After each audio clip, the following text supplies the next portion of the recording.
Hello and welcome again to yet another episode of Romancing Our Stones, your male survival guide to medium pop culture your girlfriend will likely drag you to. I'm Alex. And I'm Matt.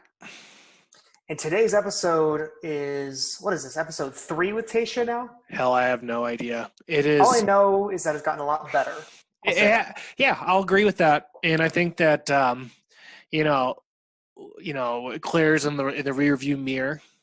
Yes. I saw that her and Dale are having issues, so I'm shocked. She said they're having issues over Thanksgiving, so colored me shocked. But the whole world is absolutely head over heels. Don't know how it happened, right? It's going into a relationship with such clarity. Love that Dale's in comparison to every other love that's ever been. Is not good. Yeah, and she, in my opinion, it looks like she's fallen right into the trap that she's always led herself down, which is jumping into a relationship way too soon and going too far into a relationship without realizing that maybe the guy's not quite ready or maybe the guy's a douche. But her eyes don't lie apparently, so we'll see. No. Well, anyways, there's an Oedipus complex where you marry your mother. Mm-hmm. She wanted so badly to be like her father and fall in love in 9 days that, she made that decision to do that. So I don't know what we should call that. Oedipus is taken, so let's do Dale-licious complex. Yes. Or, I don't know, Epiclaritin clear. But I don't know, but whatever it is, you don't want to catch that disease. No, because it keeps you coming back on the popular TV show like a bad herpes. Yeah, you're just a glutton for punishment. You just love coming back for the same result, Well, I guess while it lasts, I don't know, but yeah. Let's get on yeah. Speaking of substances and doomed to repeat itself, what are you drinking? I've got a very stylish can from Breckenridge Brewery. I think I've been hitting them up the last couple episodes. This is the Breck Lager, and it is a, 4.5 ABV. What do you got? What are you drinking? I'm from Buena Vista, Colorado. And yes, I'm a member of the Buena Vista Social Club. Well, let's clarify that because we're both from Southern California originally. Everything you pronounce in Spanish. Buena Vista. Buena Vista. It's Buena Vista. Sorry, guys. It's Buena Vista, Colorado, not Buena Vista. But it's Eddie Lime Brewing's Crank Yanker IPA. I really like these beers because they come in pint cans for the same price as the 12-ounces. But this particular beer is 7%. Ooh, and they have an Epic Day IPA. They're not sponsoring this show, so I shouldn't really be saying this, but that's 10%. Which I drink on a very hard day, but that's not today. I'm doing okay. That's when you pull that one out of the back of the fridge, huh? Just correct, yeah. Break glass in case of emergency. And then I shotgun it while doing a rail of cocaine. Just kidding. Disclaimer: we do not do drugs. just kidding. But we like joking about them. Absolutely, we love drug references. Oh yes, they're the blast. Does that make our podcast rated R at this point? Oh, no. I don't know. You just screwed us, Matt. How do I reach our audience? You and your cocaine references. Yeah. Oh, well. Well, let's crack them open. I haven't cracked mine yet. So I cracked mine, but I heard that. Smooth. Well, cheers, buddy. Cheers. We got clink. We got a lot to get into and a lot of topics that I don't know we can't really touch on because it's interesting because the show starts off with a one-on-one date with Ivan and Dark Horse. The dark horse, the smooth as silk, the sugary bandit. He's our underdog. I'm glad he's getting his time now. Oh, he's I think he's stepped into the limelight and became a front runner. But he has she's like, he's introverted. I don't know. He's so shy. So we're gonna have a game night at. First off, this date was brought to you by Board Games. Yeah. In games, by Hasbro. By Hasbro. There's Twister. There's Floor is Lava. There's Bocce Ball. There's all these different games that they played, which, like, tell me this, like, is this like front-loaded relationship activities? Because I like, who at 60 is pulling out Twister on a Friday night when you've been married for 40 years? Like, is this just like is this like a first couple weeks of dating activity, or do you find that, this type of mentality on a Friday night with them could transcend their whole relationship? I liked the idea. I think it's honestly one of the more genuine, one-on-one date nights that there's ever been on The Bachelor. Yeah. The only thing that was missing from that was them loading up $100,000 worth of fireworks and blasting it while they looked out their window, right? So it didn't have any of that, the pomp and circumstance that most of these one-on-ones have. I thought it was kind of refreshing. Now, granted, but to your point, if I'm 60 with my wife, I go, what sounds fun for date night tonight? Twister. Let's do that. No, but I mean, they're in their 30s, late 20s. They're still flexible to do that. I'd find it fun. Still flexible to do that. Well, I know that fireworks are expensive, but board games are not cheap either, my friend. They are minimum $20 a piece, which is. I'm sure the Bachelor production crew really had to bust out the wallet for that one.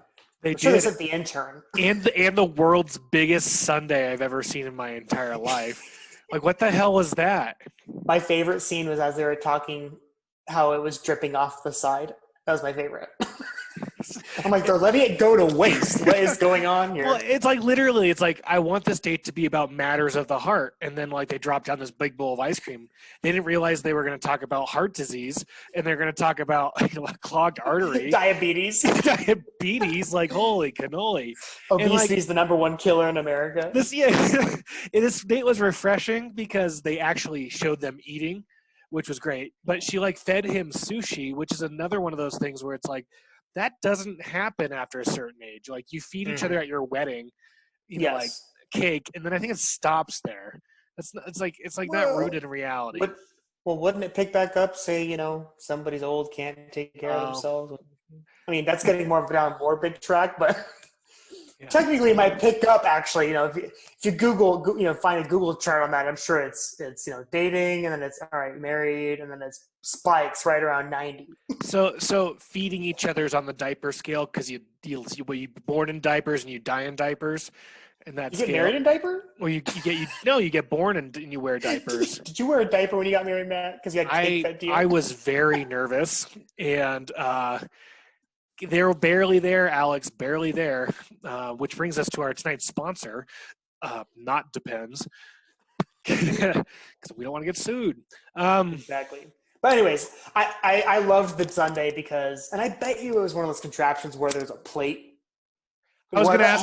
That whole thing could not have been filled with ice cream. What a waste. I literally wrote my notes. I wrote my notes. I said, do you think that goes all the way to the bottom? No chance.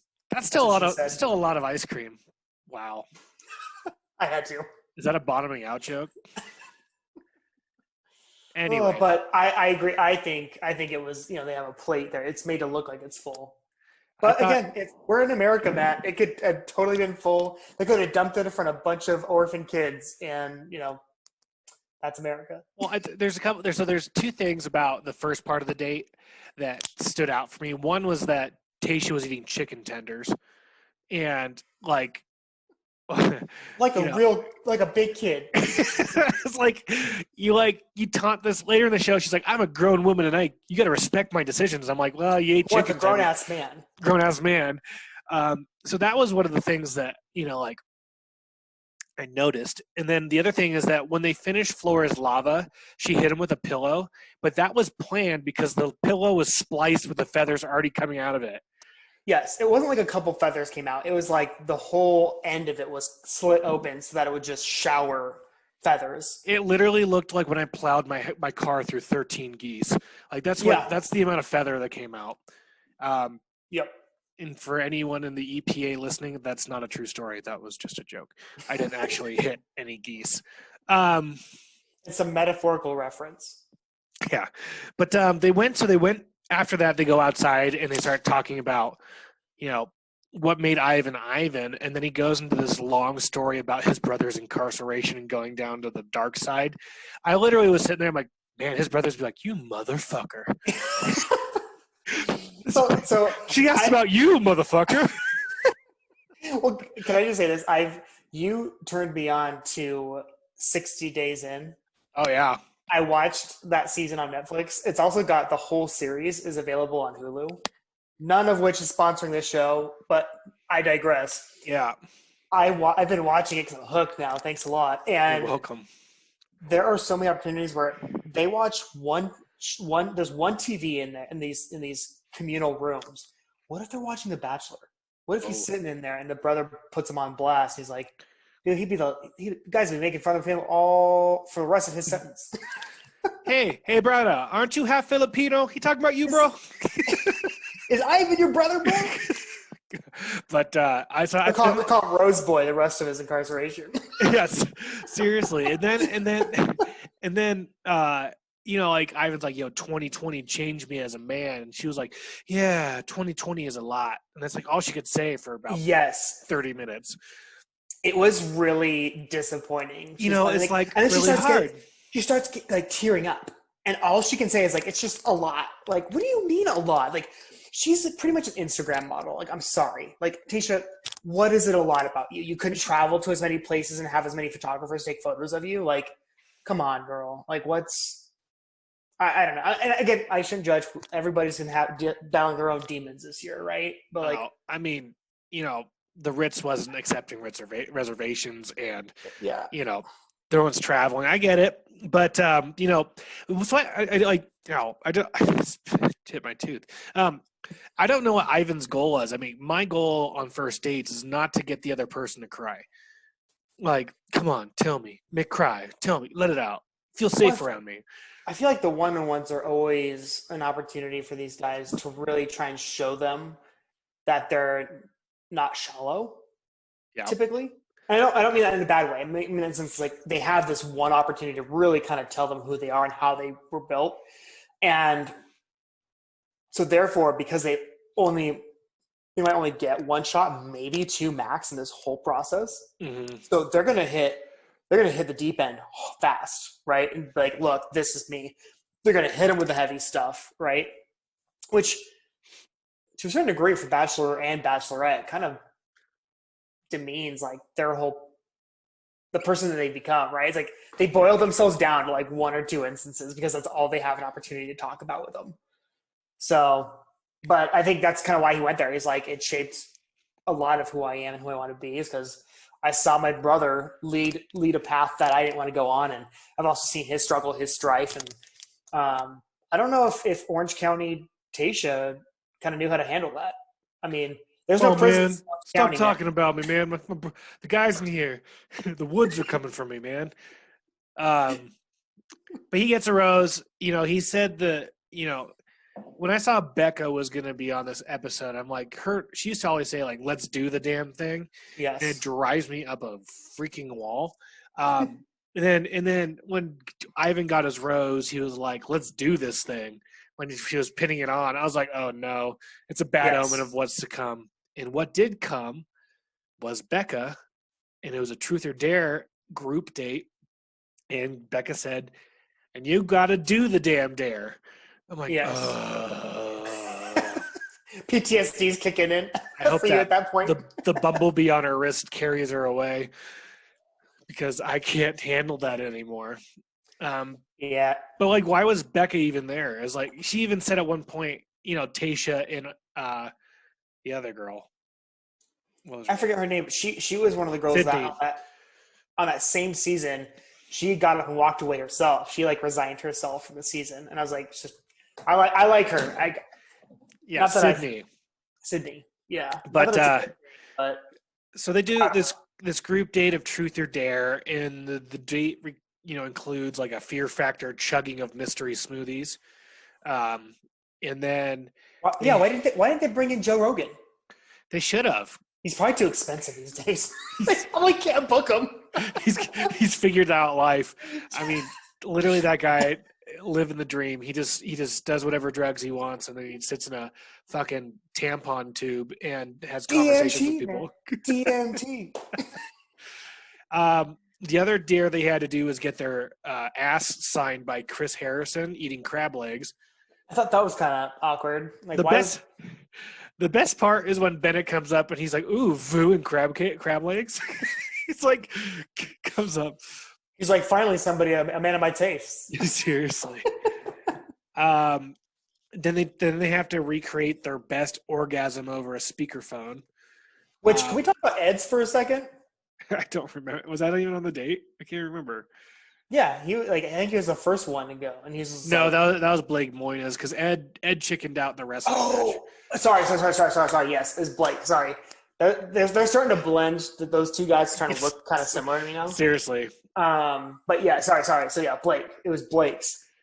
Dear Lord, you would almost like. I'm sorry, if I were Becca or Sydney or Holly Tayshia, I'd like lean over and be like, I don't think this guy's had sex before. I'm pretty sure he might be the virgin on the season. He hasn't had one-on-one time yet, so we don't know. All we know is that can we put money on that? Can I put like I'll buy you a 6-pack of your favorite beer if he is the virgin on this season. I don't know, man. Like, the way he was doing that, he was like, "Oh yeah," he was almost like Austin Powers, like, "Oh yeah, baby." That feels tingly in my penis. Oh yeah. Oh, don't stop. They started like screaming. He sounded like more like he was like stuck in a watering hole. He's got his nuts stuck in a vice. The best part about that, though, is that they spliced to a fountain shooting water up that was the best piece of editing there. Production crew is, again, my favorite part of this whole show. And so something that bothers me, too, is that DeMar keeps calling her Mocha Latte. Like, can you imagine? The song. There's a song? Like, not the song. When they did the poetry session, right? When they wrote it, like. Oh, yeah, his song. Yeah, that's when Mocha Latte. But it's like what if I called a girl I dated cheese curds because she's really white and clumpy? Like what? That's like, hot. Yeah, super hot. But what? I mean, at a certain point in time, like I don't know if Mocha Latte is really connecting DeMar. Like, so I don't know. Any weird nicknames you've been giving? I don't know. For me, I just feel like it's a bit. Not redundant. What's the word I'm looking for? It's a bit. We'll quote Bennett, juvenile. Well, kind of. It's just it's derivative. That's the word I'm looking for. Ooh. It's a bit derivative. Ooh, the big speech. Which I don't know. I mean, I'm thinking. Hey, I know DeMar's African American. I know Tayshia's part African American, and he decides to go with Mocha Latte for his like. He decides to talk about the color of her skin. Like, I'm kind of like, okay. That sounds the same with like cheese curds. It reminds me of that one guy earlier on the season who was like, when he was talking to Claire, and he goes, I don't know, you're just really pretty. That's all he knows about her. Like, I don't know anything about you. I want DeMar to have a one. He complained about not having time with her. I want to see him with time with her and see what he actually has to say. I song like Mocha Latte. Mocha Latte. What else do you know about her, DeMar? Well, she's gorgeous, of course. Well, like, it should be like I don't know.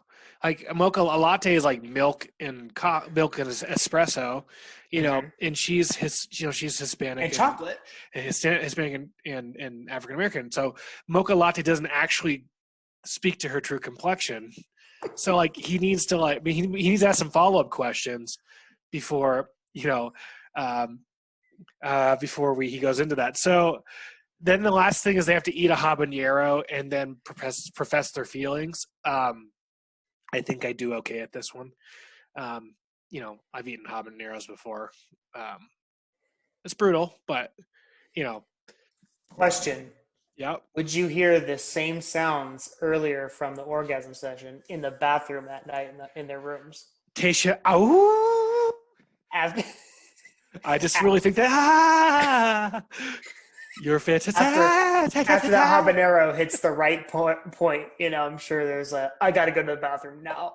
Yeah, but Bennett crushed it. I mean, Bennett's the best part of the show by far. He really is. He continues to make this show worthwhile. And it turns out Bennett was engaged before, which I like how he jumped right into it. I also liked how he stuck around for the rose ceremony this time. He didn't have any deals to close. Yeah, but he did mention that his parents didn't have a great relationship, and he seen bad relationships, didn't want to be in one, and he made the right decision. No regrets. And outside of her question to who the hell was it? She asked one guy, "What would your ex-girlfriend's was the worst thing your ex-girlfriend would say about you to me?" I thought her other questions were extremely well thought out and well delivered, and I've never seen that before on this show. Actually, asking good questions. I think that was Blake that she asked. I think Blake was always like, "I always have great relationships. Like we're still friends," and like, which okay, every one of them, okay, yeah. But I'm friends with some of my exes, but not the main ones. I just feel like batting 1,000 is kind of rare. Not that it couldn't happen, but And then she has this jacuzzi time with Zach. Yeah, which I don't understand, man. Like, first off, he didn't answer her question. He just danced around it, and she was like hook, line, and sinker. And then she was like, "Why are you looking at me like that?" And I was like, "Wow!" And then he ended up getting the group date rose, and Bennett was very hurt. Yes. Yes. Bennett fully expected to get that rose. But I think he did a good job. I think he thought he did a good job, and he remained confident. So, but while we're talking about Bennett, and I know we're kind of coming up on kind of our last segment of the show here, let's talk about this newfound beef that's developing with Noah. Not only just the rest of the guys, but particularly with Bennett. I feel like the guns are going to start ablazing. Well, I feel bad for Bennett because Bennett's actually he's handling it in a sophisticated manner. He's not, like he's putting him down to a certain degree, but at the same time, Noah completely deserves it. Yes. I feel like I'm talking to a 14-year-old. I'm not here to breastfeed Noah. Noah. He's very matter of fact about it. He's not. I mean, yes, is it insulting in a way? I guess, but it's more of like you're not on our level. Like you're just not there, and that's his problem with Noah.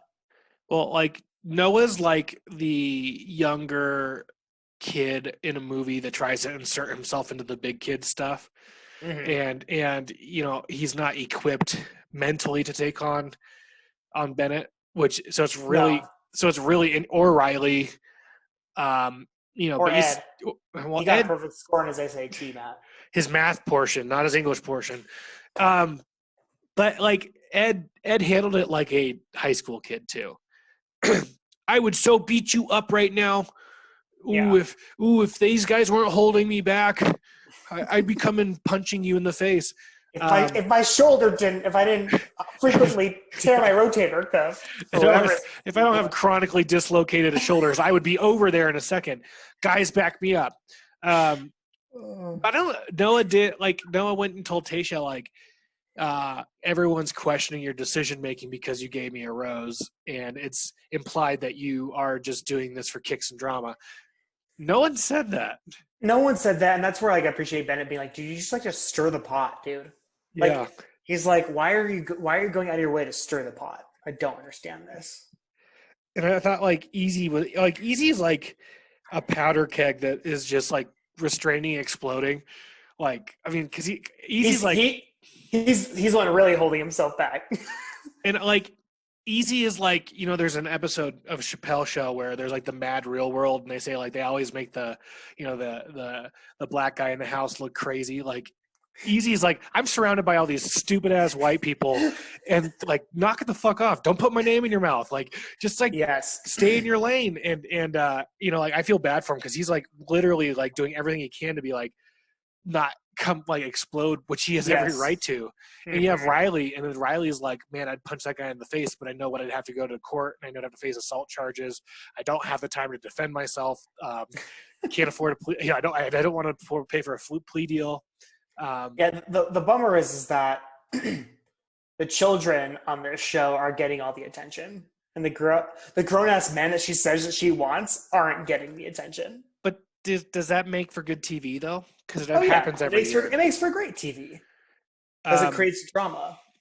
What did you think about Ben's outfit at the rose ceremony? I thought it looked like he was singing for the Mormon Church Tabernacle Choir. And then when he sat her down, he's like, when he stepped back, he's like, I'm taking it all in. I thought he was going to belt out a song. Like,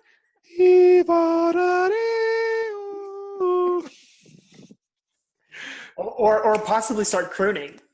See, that outfit could also double for that too. Ooh, it is. I guess Mormon Tabernacle Choir is a crooner outfit as well. As long you throw on a fedora and you're a crooner.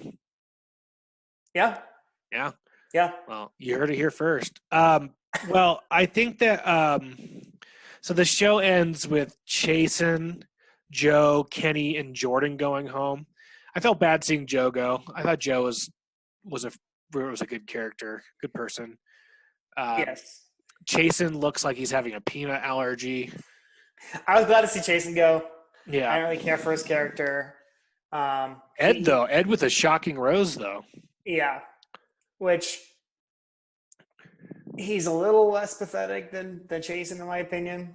So I was glad to see that he got it over him. But yeah, if they both were to head back, I would have been fine. But yeah, Joe was really the only one I really cared for. And then which one was the boy band guy? Is that Kenny, right? Kenny, yeah. It was Kenny, yeah. So Kenny, I kind of felt bad for Kenny because I feel like he did have a certain level of maturity to him, except when you look at him. And when he called her, that makes sense? Yeah, when he called her T, it's like,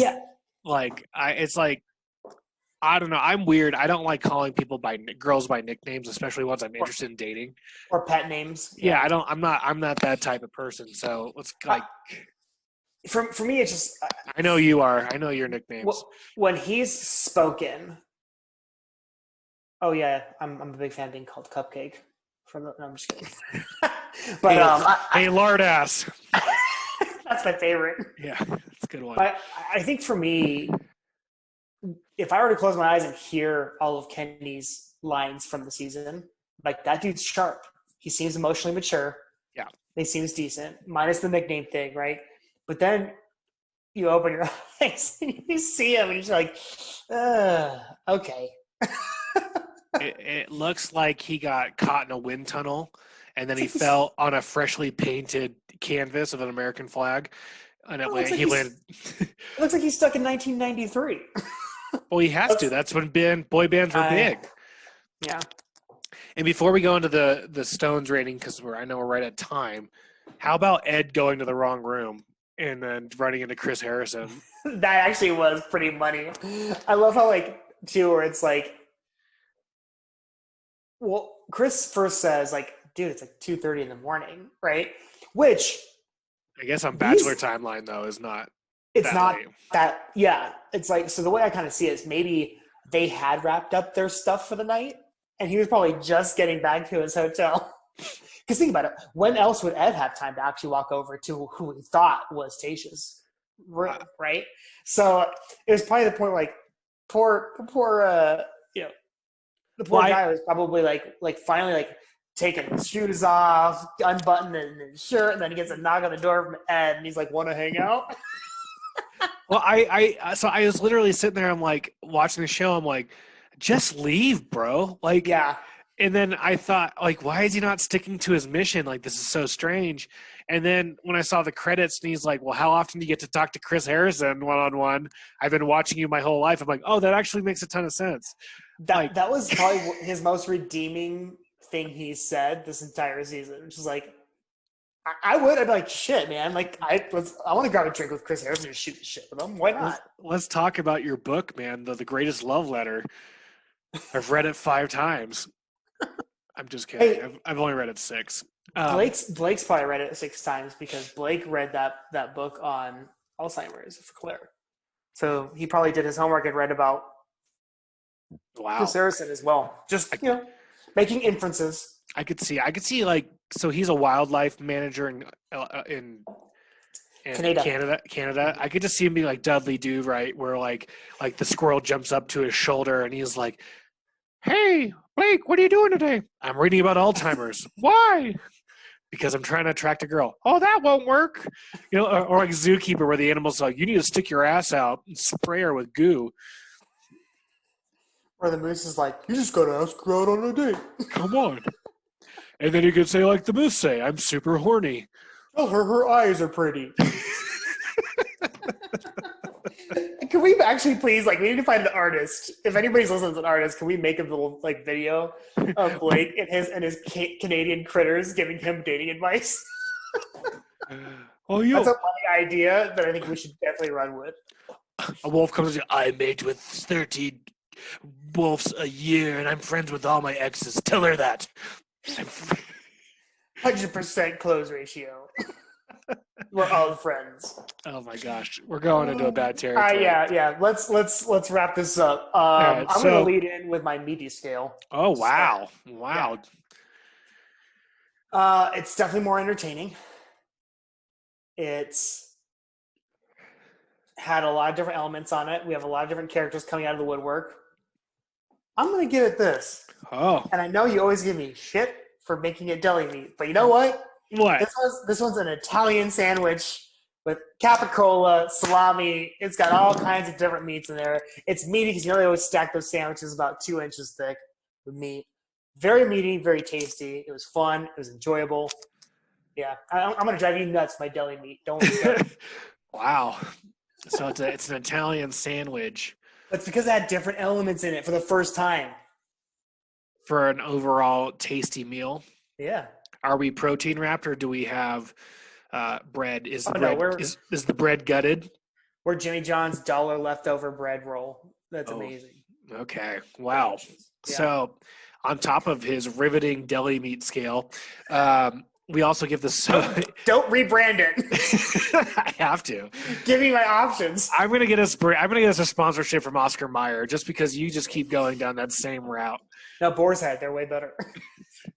We'll take what we can get. Hormel, if you're listening, we'll take you niche, too. It's niche market, all right? Yeah. Or with Dietz and Watson, we're in. All right, so Stones. This is Romancing Our Stones, and after each episode we watch, we give it a Stones rating based on how tolerable it is to watch it. We each have 2 stones to give. Naturally. And 2 stones means actually an entertaining episode.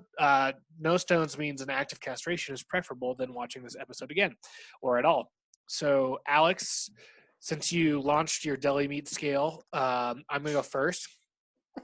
I actually like this. I was watching this and got distracted a few times from things outside of my control, but I always liked coming back. I was looking forward to coming back and see what happened next. I like the increased amount of time that Bennett's speaking. I like that he's making very coherent put downs. I really enjoy that. I think we're cutting off some of the dumb people with the exception of Jordan and Joe. I guess losing Chasen was a huge plus for me. But I found myself excited to go back and watch, so I'll give it 2 stones. What about you? I'm going to give it 2 stones as well. I think it was very entertaining. Like you put it best. They're kind of, I would have said they're trimming the fat, kind of getting rid of people who really shouldn't be there. They're just kind of not. Again, I like Joe a lot, though. I was sad to see Joe go, but it seems like they're whittling down for most of the guys that are good, solid dudes still that are actually, I feel like, belong in the conversation. Yeah. I don't think Noah is. I think he's going to become this villain of the season. We'll see how it plays out. I'm just hoping, I know they led on to next episode. I really hope that Bennett and him don't get too deep in their tiff where in their quarrel where she ends up sending them both home, because it'll be, for me, it'll be a little bit tougher to watch if Bennett goes home early. I want him to go. I want him to stay. Mm-hmm. Well, so did you give it a stones rating? 2 stones. Okay, 2 stones. So that's a 4-stone Italian sandwich, sir. All together making for a meaty, stony bologna. Okay. Well, that's our show. Tune in next week. Tune in tomorrow. Yeah, tomorrow. Tomorrow the episode airs. We'll probably release later in the week, but follow us on Twitter at ROStonesGuys, on Instagram at ROStonesGuys, on YouTube at ROStonesGuys, and drop us a line. Let us know what you're thinking. And we will all talk to you soon. Hope you had a joyous Thanksgiving. And we'll talk to you later. Have a good night.